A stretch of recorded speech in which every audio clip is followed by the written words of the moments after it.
Hey everyone, welcome back to the channel. In this video, I'll show you how to figure out which email is linked to your Roblox account, especially if you forgot or you just can't remember what you used when signing up.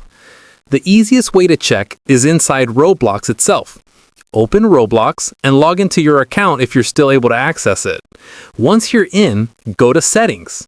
On PC, click the gear icon in the top right corner.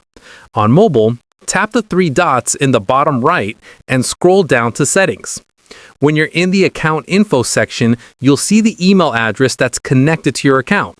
If it's partially hidden, Roblox will show most of it so you can recognize what email it is. Now, if you can't log in and don't remember the email, here's what you can do. Go to the Roblox login screen and select Forgot Password or Username. Type in any email addresses you think you may have used. Roblox will send a password reset link to the one that's actually connected to your account. If you receive the email, then that's the email your Roblox account is tied to. If no email arrives after a few minutes, try your other email addresses.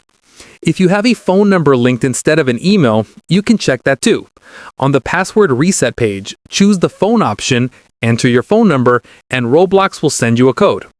Once you're logged back in, return to Settings and you'll see which email is linked.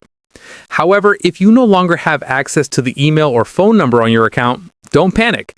You can contact Roblox support, explain that you need to recover your account, and provide proof like old usernames, purchase receipts, or the names of friends on your friends list. Roblox support will try to verify your identity and help you get your account back. And that's how you find out which email is connected to your Roblox account.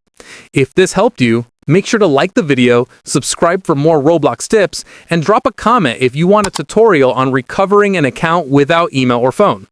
Thanks for watching, and I'll see you in the next one.